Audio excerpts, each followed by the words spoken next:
여러분, 만약 여러분들께서 성경의 인물들 중에 한 사람을 만나서 이야기 나눌 수 있는 기회가 주어진다면, 예수님은 빼고요, 그러면 누구를 여러분 만나시겠습니까?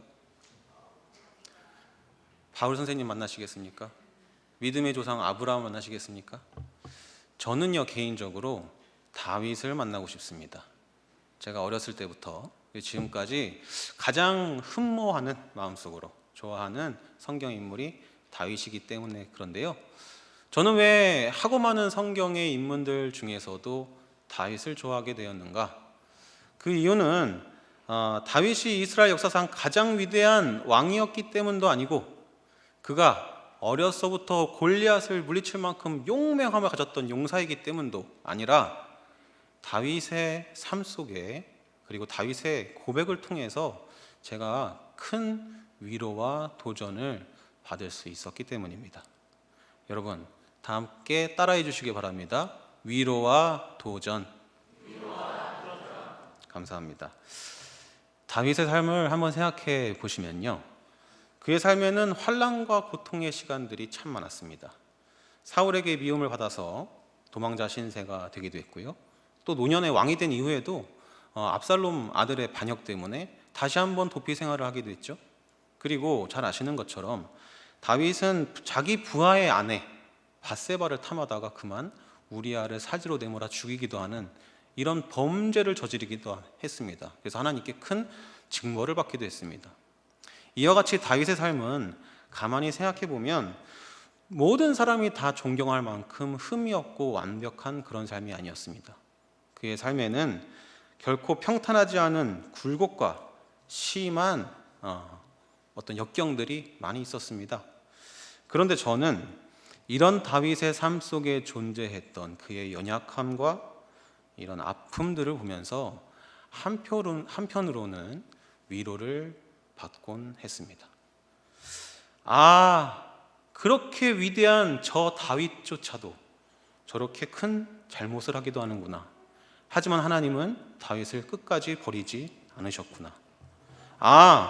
다윗처럼 훌륭한 신앙인도 그의 삶에 늘 탄탄대로 만사형통 좋은 일만 있는 것은 아니구나. 큰 환난과 시련을 겪기도 하는구나.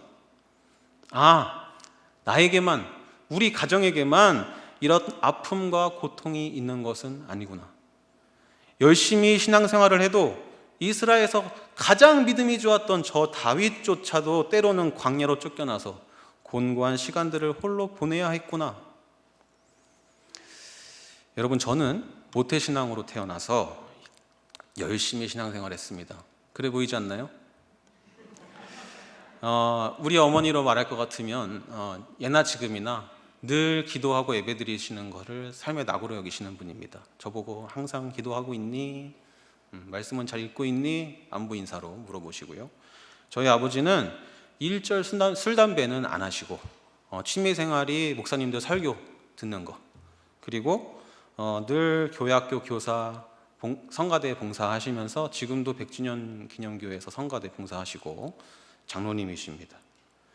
그런데 신앙생활을 하면서 제 마음속에는 큰 아픔과 상처가 있었습니다. 제가 보기에는, 제 눈으로 보기에는 하나님께서 우리 가정에게 복을 주셔도 모자랄 판인데 우리 가정은 큰 어려움을 겪었기 때문입니다. 저희 아버지는요, 원래 사범대학을 졸업하시고 교직 생활을 하셨습니다. 영어 선생님이셨어요.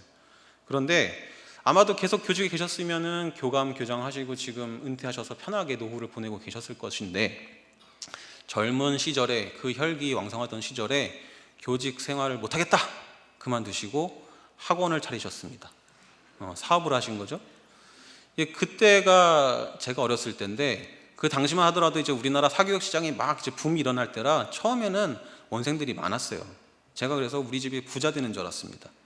그런데 여러분들 잘 아시는 IMF가 터지게 됩니다. 학교 선생이 학원을 차렸는데 뭐 돈이 있었겠습니까? 은행에서 대출을 받아가지고 사업을 시작한 거죠. 그런데 저희 아버지 말씀하시기를 그 당시에 IMF 때문에 대출 이자가 오르기 시작하는데 무려 이자가 30%까지 올랐다고 하셨습니다. 30% 이자. 그리고요, 그때는 우리나라 사람들이 다 힘들 때죠. 그러니까 원생들도 집에 형편이 어려우니까 하나 둘씩 줄어들기 시작하고요. 학원을 다니는 친구들도 수업을 듣는데 형편이 어려워서 학원비를 못 내는 친구들이 그 당시에 20-30%였다고 합니다. 그런 어려운 시절을 계속 버티다가 결국 저희 아버지는 학원 사업을 접고 파산하게 되셨습니다.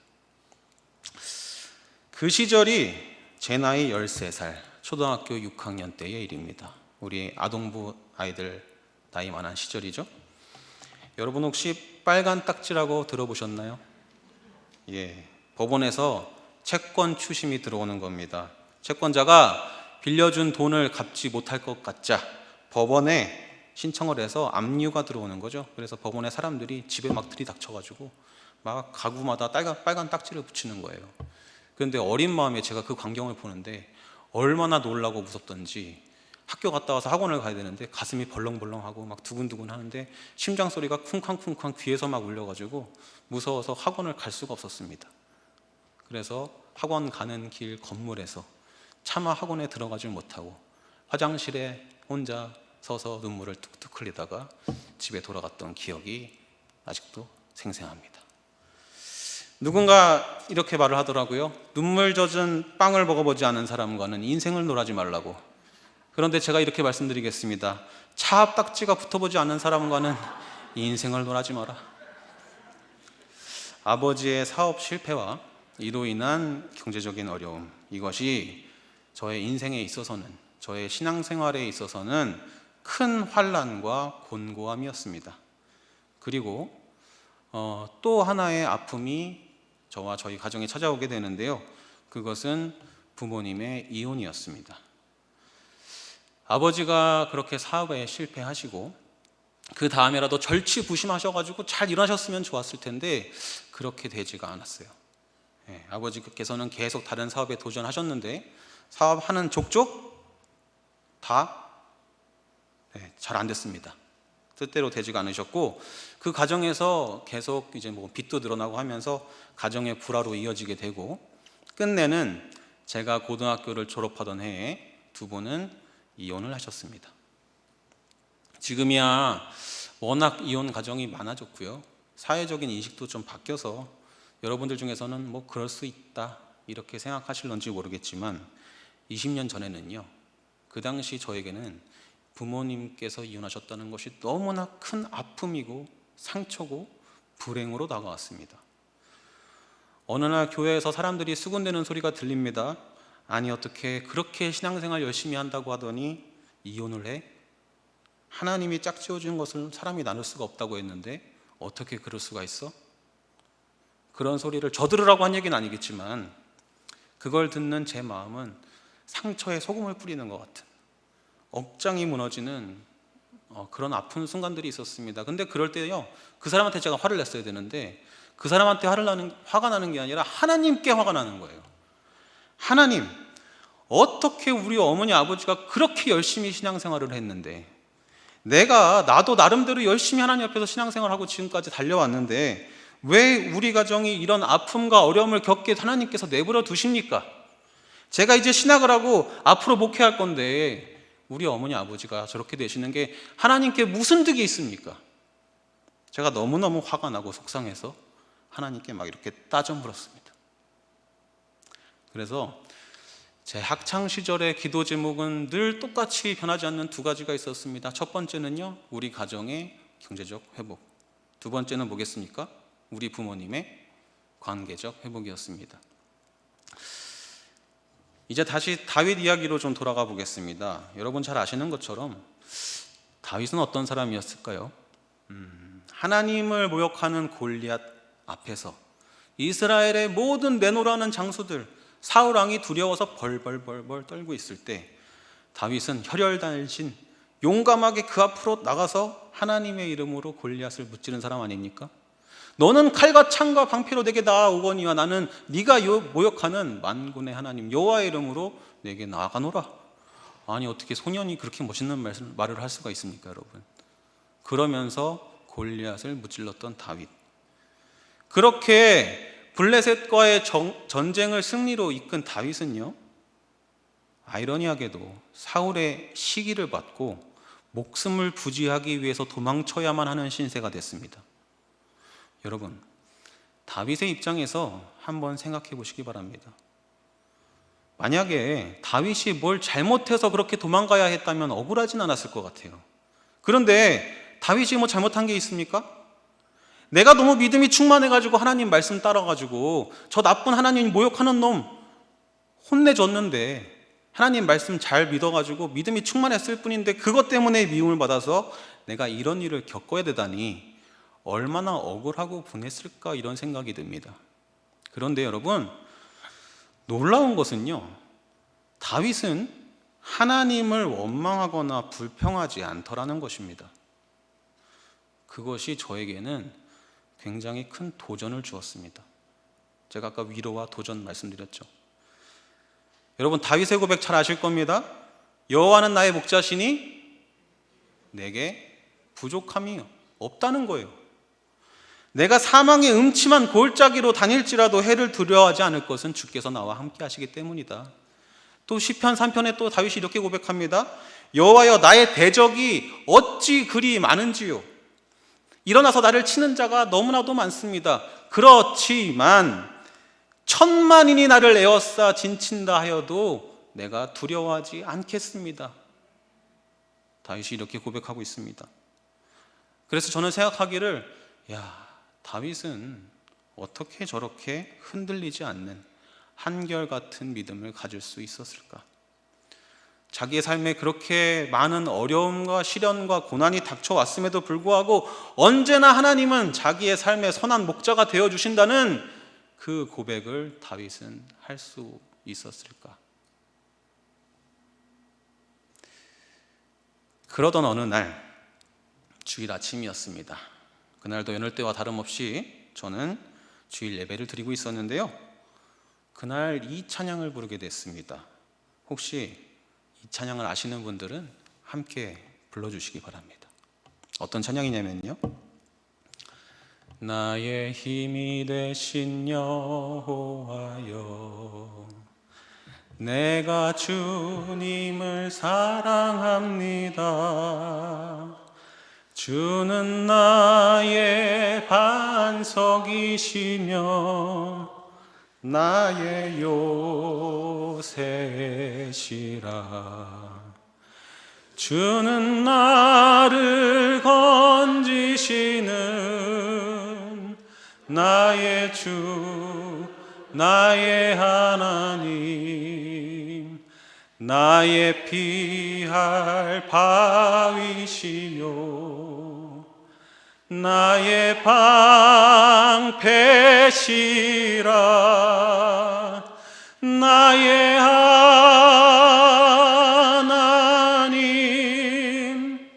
나의 하나님,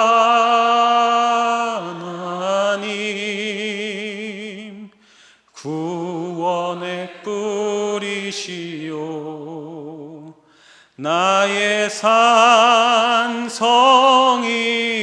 나의 하나님, 나의 하나님, 나의 하나님,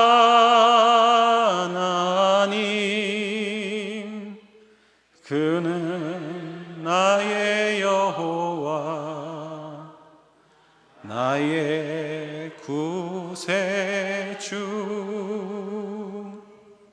아멘. 제가 이 찬양 오늘 아는 찬양이었거든요. 근데 그날따라 예배 시간에 이 찬양을 부르는데요, 저도 모르게 눈물이 쏟아지기 시작했습니다. 도저히 흐르는 눈물을 주체할 수가 없어서 저 예배당 한 구석에 혼자 앉아서 하염없이 그날은 엉엉 울어버렸습니다. 그런데 참 신기하게도요, 그렇게 한참을 울고 나니까 오랫동안 제 마음 한켠에 무거운 돌처럼 저를 오랫동안 짓누르고 있었던 그 상처와 아픔들, 하나님, 왜 나는, 우리 가정은 이런 아픔을 겪어야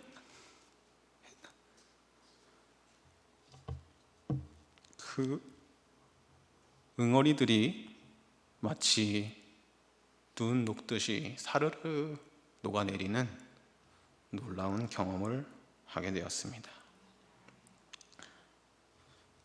마치 그날은 하나님께서 제 마음을 어루만지시고 위로해 주시는 듯한 느낌을 받았습니다. 그러면서 제 가슴 속 깊은 곳에서부터 이런 마음이 떠오르게 되었습니다. 하나님께서 내 삶 가운데 이런 아픔과 어려움을 허락하신 이유는 나와 같이 아픔과 상처를 가진 사람들,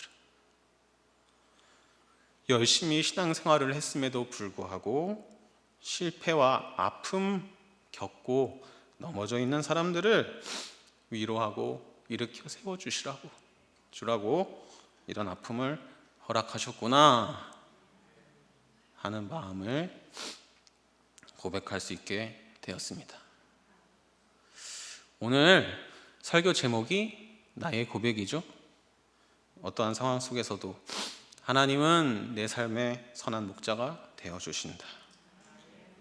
그렇기 때문에 내 삶에는 어떠한 부족함도 없습니다 라고 하는 이 고백이 이전까지는 제가 동경하는 다윗의 고백이었는데 이제는 저의 고백이 되었습니다.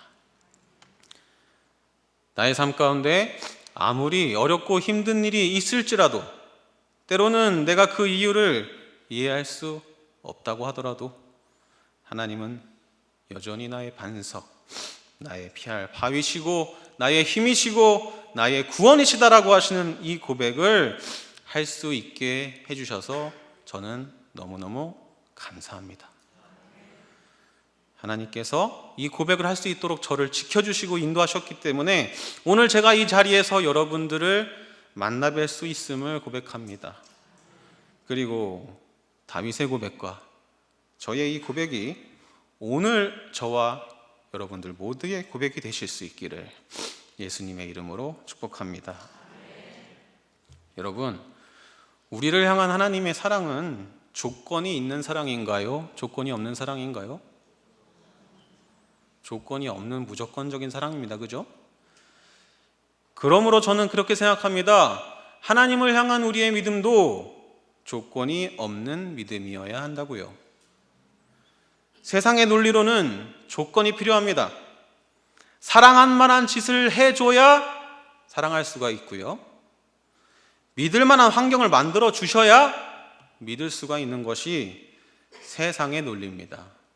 그런데 때로는 신앙생활에서는요, 조건을 따지지 않고 사랑하거나 조건을 따지지 않고 믿거나 하는 순간들이 있더라는 것입니다. 우리가 이것을 어려운 말로 초월이라고 합니다. 한번 따라해 보시기 바랍니다. 초월. 부잣집 곳간에서 인심이 난다 이런 말 들어보셨나요? 그게 인지상정입니다. 네. 그런데요, 아니 희한하게 저 집은 찢어지게 가난한데도 늘 이렇게 인심이 좋더라는 겁니다. 저 사람은 어떻게 저렇게 불행하고 어려운 환경 속에 살면서도 저렇게 늘 밝게 웃을 수가 있을까?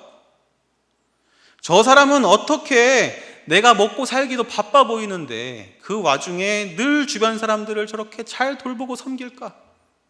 저는 이런 것들이 바로 우리가 신앙생활에서 가져야 할 현실을 초월하는, 조건을 초월하는 신앙의 능력이라고 생각합니다.